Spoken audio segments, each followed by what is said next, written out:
পরদিন সকাল ৭টা। Dhaka medical college, registrar office. Roll ৪৭, ২০১৮ batch.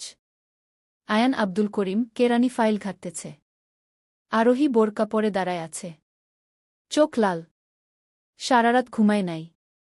ভাই প্লিজ, ঠিকানাটা দেন, খুব জরুরি। কেরানি মাথা নাড়ল। ম্যাম, পার্সোনাল ডাটা দেওয়া নিষেধ। তাও আপনি ডাক্তার। দাঁড়ান। ফাইল বের করল। পুরান ঠিকানা, মিরপুর ১১, ব্লক বাসা ২৩। কিন্তু ২ বছর আগে ছেড়ে দিছে। নতুন ঠিকানা নাই। আরোহীর বুকটা ধক করে উঠল। ভাই, কোনো ফোন নম্বর? নম্বরটা বন্ধ ম্যাম। ৬ মাস ধরে। দুপুর ১২টা।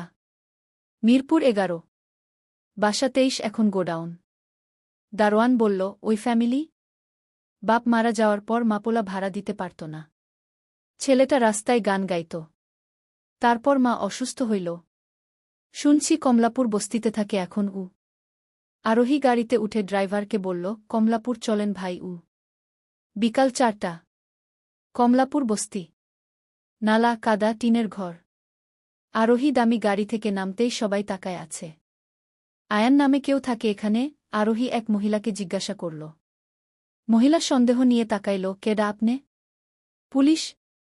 না খালা, আমি ওর বোনের মতো।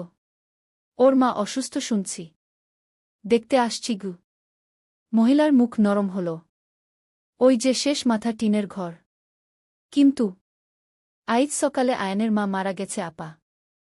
ছেলেটা পাগল হইয়া গেছে। কবরের পাশে বসে আছে।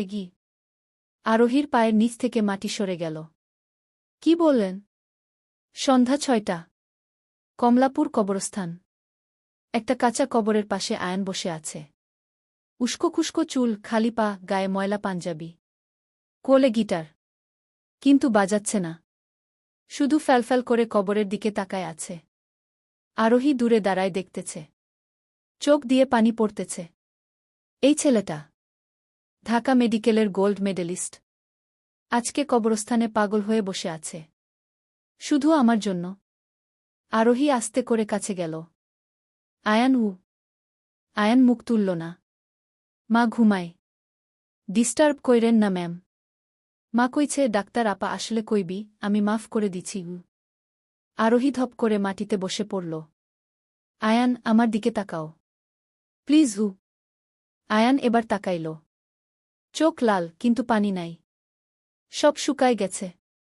আপনি কেন আসছেন ম্যাম? আমার আর কিছু নাই। মাও চলে গেল।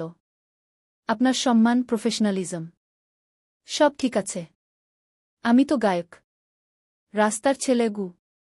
আরোহী আয়ানের হাত চেপে ধরল। চুপ, একদম চুপ। তুমি রাস্তার ছেলে না, তুমি আমার বাবার ফেরেশতা। তুমি ঢাকা মেডিকেলের ডাক্তার। তুমি। আরোহী কথা শেষ করতে পারল না। আয়ান হাত ছাড়াই নিল। ডাক্তার ছিলাম ম্যাম, এখন লাশ। বাবা মা দুইজনই কবরে। আমার আর কোনো পরিচয় নাই। আছে। আরোহী চিৎকার করে উঠল। তোমার পরিচয় আছে আয়ান। তুমি আমার মেয়ের মামা। তুমি আমার। আয়ান উঠে দাঁড়াইল, গিটারটা কাঁধে নিল। আমি কেউ না ম্যাম, দয়া করে যান গা। লোকে দেখলে আপনার বদনাম হবে। বিধবা ডাক্তার আর বস্তির পাগল, মানায় না বলে আয়ান হাঁটা দিল। টলতে আরোহী পিছন থেকে দৌড়ে গিয়ে আয়ানের সামনে দাঁড়াইল। তুমি যদি আজকে চলে যাও, আমি কথা দিচ্ছি আয়ান, আমি আর কখনো তোমাকে খুঁজব না। কিন্তু একটা সত্যি বলে যাও। কি সত্যি? আয়ানের গলা কাঁপছে। ওই রাতে মাইশার মাথায় হাত বুলায় গান শোনানোর সময় তোমার চোখে পানি কেন আসছিল? শুধু কি দয়া? নাকি অন্য কিছু? আয়ান চুপ। আকাশের দিকে তাকাইল। মাগরিবের আজান হচ্ছে। ম্যাম, কিছু প্রশ্নের উত্তর দিতে নাই। দিলে গুনাহ হয়। আপনি ডাক্তার, আমি গায়ক। আমাদের মাঝখানে সমাজের দেয়াল। এই দেয়াল ভাঙার শক্তি আমার নাই। আমার আছে। আরোহী আয়ানের কলার চেপে ধরল। আমি এই দেয়াল ভাঙব আয়ান। সমাজ, বয়স, প্রফেশন, সব কিছু। তুমি শুধু বলো, তুমি কি আমাকে? আয়ান আরোহীর হাত সরাই দিল। চোখ বন্ধ করে বলল, ম্যাম, আমি 28 বছর। আপনি 35। আপনি বিধবা, এক মেয়ের মা। আমি এতিম, বেকার। এইটা নিষিদ্ধ প্রেম ম্যাম।